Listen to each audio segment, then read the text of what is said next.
Hydraa commissioner రంగనాథ్పై high court చాలా serious అయింది.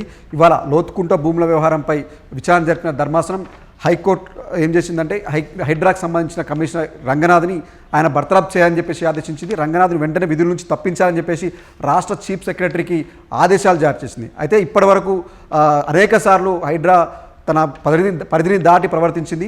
High court ఆ ఉత్తర్వులు ఉన్నప్పటికీ కూడా ఎక్కడ కూడా ఉత్తర్వులు అమలు చేయకుండా ఉత్తర్వులు ఉల్లంఘిస్తూ పోయిందని చెప్పేసి కూడా హైకోర్టు అభిప్రాయపడింది. అయితే ఇప్పటివరకు చూసుకుంటే దాదాపు హైడ్రా అయితే ఏర్పడి దాదాపు 2 సంవత్సరాలు పూర్తయింది. ఈ 2 సంవత్సరాల్లోనే 63 సార్లు ఈ కోర్టు ఉత్తర్వుని ఉల్లంఘించినట్టుగా తెలుస్తుంది. ఈ నేపథ్యంలోనే హైడ్రా కమిషనర్ ఎవరైతే ఉన్నారో రంగనాథ్ని కంటిన్యూ చేయడం కరెక్ట్ కాదు, ఆయన వెంటనే తొలగించాలి, ఆయన స్థానంలో మరో ఐజీ స్థాయిలో ఉన్న అధికారిని పెట్టాలని చెప్పేసి కూడా హైకోర్టు ఆదేశించింది. అయితే లోతుకుంట భూముల వ్యవహారంలో ఇప్పటికే గత కొద్ది రోజులుగా విచారణ జరుపుతుంది. అయితే అక్కడ ఉత్తర్వులు అంటే ఎక్కడైతే ఆ లోతుకుంట భూములు ఆ భూముల జోలికి వెళ్ళొద్దు అని చెప్పేసి హైకోర్టు ఉత్తర్వులు ఇచ్చినప్పటికీ ఒకే కేసు విషయంలో ఏదైతే లోతుకుంట భూముల వ్యవహారం ఉందో ఆ లోతుకుంట భూముల వ్యవహారంలో ఆ కేసులో 3 సార్లు ఉత్తర్వులు ఇచ్చినప్పటికీ 3 సార్లు కూడా ఆ ఉత్తర్వుని హైడ్రా తప్పింది. దాన్ని పట్టించుకోకుండా అక్కడికి వెళ్ళి అక్కడ ఉన్న కొంత భూమిని ఆక్యుపై చేసిన ప్రయత్నం చేసింది. దీనిపై అక్కడ సంబంధిత బాధితులు ఎవరైతే ఉన్నారో వాళ్ళంతా హైకోర్టును ఆశ్రయించారు. అలా 3 సార్లు ఆశ్రయించినప్పటికీ 3 సార్లు కూడా హైకోర్టు ఉత్తర్వులు లెక్క చేయకుండా హైడ్రా తన పరిధి దాటి ప్రవర్తించింది. ఈ నేపథ్యంలో ఈరోజు కూడా మరోసారి విచారణ జరిపిన ధర్మాసనం చాలా సీరియస్ అయింది. అంటే దేశంలోనే ఒక అత్యున్నత హైకోర్టు ఇచ్చిన తీర్పును దేశంలోనే మొదటిసారిగా ఒక ప్రభుత్వ అధికారి దీన్ని ఉల్లంఘన చేయడం అనేది చరిత్రలో ఎక్కడ లేదు అని చెప్పేసి చాలా సీరియస్ అయింది. గతంలో ఇదే కేసు విషయంలో ఆయన వెంటనే అరెస్ట్ చేయమని చెప్పి కూడా ఆదేశించింది. అయితే కొంతమంది న్యాయవాదులు ఎవరైతే ఉన్నారో ఆయన తరపు న్యాయవాదులు ఈసారి క్షమించండి అని చెప్పడం వల్ల అరెస్టుని ఏదైతే అరెస్ట్ చేయాలని చెప్పారో దాని నుంచి విత్డ్రా చేసుకుంది. అయితే ఇప్పటికి కూడా హైడ్రా తన పరిధి దాడి ప్రవర్తిస్తుంది, ఒక నియంతలా ప్రవర్తిస్తుంది, ఒక రాజకీయేతర శక్తిగా అవతరిస్తుంది, ఒక క్రిమినల్లా బిహేవ్ చేస్తుందన్న అభిప్రాయాలు కూడా హైకోర్టు తన తీర్పులో చెప్పినట్టు తెలుస్తుంది. అందుకే ఈ నేపథ్యంలోనే ఏదైతే ఉందో హైడ్రా ఇప్పుడు ఆయన అలాగే కొనసాగిస్తే రంగనాథ్ని రూల్ ఆఫ్ లా తప్పినట్టు అవుతుంది కాబట్టి రంగనాథ్ని వెంటనే తొలగించని చెప్పేసి కూడా హైకోర్టు ఆదేశాలు జారీ చేసింది. అయితే గతంలోకి వెళ్తే దాదాపు అంటే హైడ్రా ఏర్పడింది ప్రభుత్వ ఆస్తులను కాపాడేందుకు అని చెప్పేసి గత 2 ఏళ్ల కింద ప్రభుత్వం తీసుకొచ్చింది. ఇప్పటికే దీనిపైన అనేక ఆరోపణలు మొదటి నుంచి కూడా అనేక ఆరోపణలు వివాదాలే హైడ్రా కమిషనర్ రంగనాథ్ చుట్టూ తిరుగుతున్నాయి. అయితే హైకోర్టులో ఉత్తర్వులు ఉన్నప్పటికీ కూడా అనేక ప్రైవేట్ భూముల జోలికి వెళ్ళి హైకోర్టు ఉత్తర్వులు ఉన్నప్పుడు కూడా వాటిని యాక్టిఫై చేసుకుంది. దీనిపై చాలామంది కోర్టుకు వెళ్ళారు, అయినప్పటికీ కూడా అది కంటిన్యూ చేస్తూనే ఉంది. అలా దాదాపు ఈ 2 ఏళ్ల కాలంలోనే 63 సార్లు దాదాపు హైడ్రా తన పరిధి దాటి ప్రవర్తించింది, కోర్టు ఉత్తర్వులను ఉల్లంఘించిందని చెప్పేసి కూడా తెలుస్తుంది. ఈ నేపథ్యంలోనే అంటే ఇంతటి సీరియస్నెస్ ఉంది కాబట్టి అందుకే ఆయన హైడ్రా రంగనాథ్ ఉన్నాడు కదా, కమిషనర్ ఉన్నాడు కదా, రంగనాథ్ని తప్పించాలని చెప్పేసి ఆదేశించింది. అంతేకాదు అంటే ఈ లోతుకుంట వ్యవహారంతో పాటు అప్పుడు మూసీ పరివాహక ప్రాంతాల్లో కూడా ఇల్లు కూల్చివేసింది. అటు కొంతమంది పేద ప్రజలకు సంబంధించిన ఆస్తులు కూల్చివేసింది తప్ప కొంతమంది బడా నాయకులది బడా పొలిటికల్ లీడర్కి సంబంధించిన భూముల జోలికి కూడా వెళ్ళని చెప్పేసి కూడా దీనిపై తీవ్ర ఆరోపణలు ఉన్నాయి. ఫర్ ఎగ్జాంపుల్ చూసుకున్నప్పుడు ఏదైతే సీఎం రేవంత్ రెడ్డి గారు ఉన్నారో అలా బ్రదర్కి సంబంధించిన ఇల్లు కూడా ఒక FTL పరిధిలోనే ఉంది. అది అందరికీ తెలుసు, కానీ అది FTL పరిధిలో ఉన్నప్పుడు తెలిసినప్పటికీ ఆయన హైకోర్టుకి వెళ్ళి కొన్ని ఉత్తర్వులు తీసుకొచ్చుకున్నారు కాబట్టి దాని జోలికి వెళ్ళని చెప్పేసి గతంలో అనేక సార్లు చెప్పారు. అటు మరోవైపు ఎంఐఎం సంబంధించిన ఒక హాస్పిటల్కి సంబంధించి కూడా అది FTL పరిధిలోనే ఉంది. అది కూడా తెలిసినప్పటికీ అది మానవత దృక్పథంతో వదిలిపెట్టామని చెప్పేసి కూడా ఇదే రంగనాథ్ గారు చెప్పారు.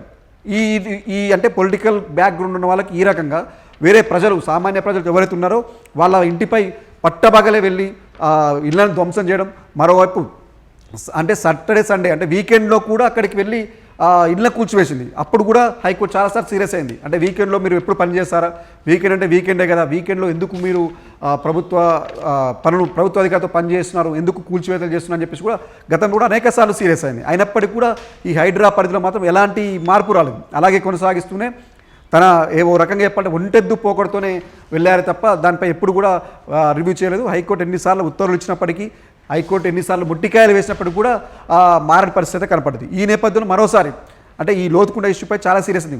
మొన్న ఇదే కేసు సంబంధించి కూడా ఆర్మీ వాళ్ళకు కూడా ఆదేశాలు ఇచ్చింది హైకోర్టు.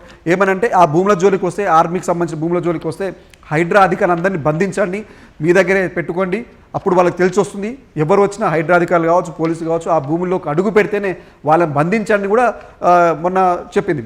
ఈ నేపథ్యంలో ఈరోజు విచారణ నేపథ్యంలో అసలు ఆయన హైడ్రా కమిషనర్గా పనికిరాడనే చెప్పింది. ఎందుకంటే ఆయన ఒక ప్రభుత్వ అధికారిలా చేయట్లేదు, ఒక క్రిమినల్లా బిహేవ్ చేస్తున్నాడు తప్ప ఒక ప్రభుత్వ అధికారిలా ఆయన పనిచేయట్లేదు. ఎందుకంటే హైకోర్టు ఒక తీర్పు ఇచ్చినప్పటికీ, ఒక ఆదేశాలు ఇచ్చినప్పటికీ, ఉత్తర్వులు ఉన్నప్పటికీ కూడా దాన్ని లెక్క చేయకపోవడం అనేది ఇది సాధ్యం కాదు. ఓ సందర్భంలో చెప్పంటే రాష్ట్ర ప్రభుత్వం ఏం జరుగుతుందో కూడా తెలియట్లేదు అని చెప్పేసి కూడా కొంత అసహనం కూడా వ్యక్తం చేసింది. ఈ నేపథ్యంలో అందుకే రంగనాథ్ని వెంటనే వీరైనంత తొందరగా ఆయన్ని హైడ్రా కమిషనర్ తొలగించేసి ఆయన స్థానంలో అర్హత కలిగిన, అంటే నిజంగా అర్హులైన వారికే ఆ పదవి, ఆ బాధ్యతలు అప్పగించండి, ఆ హైడ్రా బాధ్యతలు అప్పగించండి తప్ప వేరే వాళ్ళకి ఇవ్వద్దని కూడా మరోవైపు ప్రభుత్వానికి సూచించింది. అయితే దీనికి సంబంధించి కూడా ఐజీ, ఎవరైతే ఐజీకి సంబంధించిన క్యాడర్కి సంబంధించిన వాళ్ళనే నియమించండి తప్ప వేరే వాళ్ళని నియమించకూడదని కూడా మరి కొన్ని కండిషన్ చెప్పింది. అంతేకాదు, అంటే దీనికి సంబంధించి చూసుకుంటూ పోతే ఈ హైడ్రా వెనుక కొంత రాజకీయ శక్తి ఉన్నాయని కూడా గతంలో చాలా ఆరోపణలు వచ్చాయి. అంటే ప్రభుత్వంలో కూడా కొంతమంది హైడ్రా చాటున కొంత దందాలు చేస్తున్నారని చెప్పేసి కూడా గతంలో చాలా ఆరోపణలు వచ్చాయి. ఈ ఆరోపణల నేపథ్యంలో ఇప్పుడు హైడ్రా కమిషన్ ఎవరైతే ఉన్నారో రంగనాథ్కు ఇప్పుడు పోస్ట్ హూస్టింగ్ కాక తప్పదని చెప్పుకోవాలి. ఇది అంటే ఏదైతే ఈరోజు హైకోర్టు తీర్పిచ్చిందో ఆ తీర్పుకు సంబంధించిన కాపీలు ఆ ప్రభుత్వాన్ని చేయడానికి 1-2 రోజులు సమయం పట్టే అవకాశం ఉన్నట్టు కూడా తెలుస్తుంది. ఈ 1-2 రోజుల్లో ఏదైతే హైకోర్టు సంబంధించిన ఉత్తర్వులు ప్రభుత్వాన్ని చేరుతాయో ఆ చేరిన తర్వాత దీనిపై మరి ప్రభుత్వం ఎలాంటి నిర్ణయం తీసుకుంటుంది. ఎందుకంటే ఇది ప్రస్తుతం అయితే హైకోర్టు సింగిల్ బెంచ్ ఈ తీర్పు ఇచ్చింది. నిజంగానే ప్రభుత్వం హైకోర్టు ఇచ్చిన తీర్పును గౌరవించి ఆ సిఎస్ చీఫ్ సెక్రటరీ గౌరవించేసి మరి ఎమ్మటే రంగనాథ్ తొలగిస్తారా లేదని కూడా కొంత ఇట కన్ఫ్యూజన్గా ఉంది. ఎందుకంటే ఇది సింగిల్ బెంచ్ తీర్పిచ్చింది కాబట్టి వీళ్ళు మరి ప్రభుత్వం ఏమైనా హైడ్రా కమిషన్ పైన డివిజన్ బెంచ్కి వెళ్ళే ఆలోచన కూడా చేస్తుందా లేదని కూడా తెలియాల్సిన అవసరం ఉంది. వాస్తవంగా అయితే ఎందుకంటే ప్రజలు అందరూ కూడా హైడ్రా వ్యతిరేకిస్తున్నారు. మరోవైపు హైడ్రా కమిషనర్ తీరును హైకోర్టు కూడా అనేక సార్లు అసంతృప్తి వ్యక్తం చేసింది, ఆగ్రహం వ్యక్తం చేసింది, జైల్లో వేయాలని చెప్పింది, అనేక సార్లు కోర్టుకు పిలిపించింది. ఈ నేపథ్యంలో కూడా రీసెంట్గా ఇదే లోతుకుంట భూముల వ్యవహారంలో ఏకంగా హైకోర్టుకు వెళ్ళి హైకోర్టులో క్షమాపణలు కోరారు రంగనాథ్ గారు.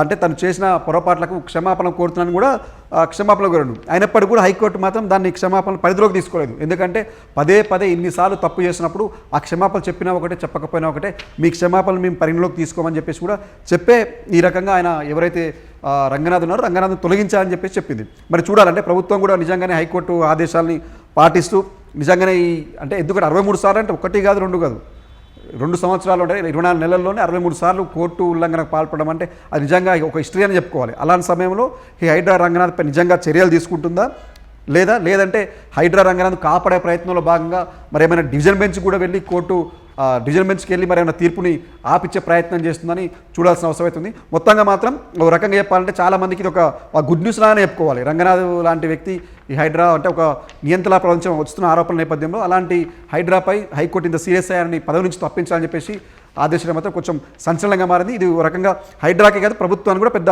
ఎదురుదెబ్బగా చూడాలి. మరి మొత్తంగా ఏం జరుగుతుందో చూడాల్సిన అవసరం ఉంది. మరి ఈ హైడ్రా కమిషనర్ తొలగిస్తుందా లేకపోతే డివిజన్ బెంచ్కి వెళ్తుందని చూడాల్సిన అవసరం ఉంది.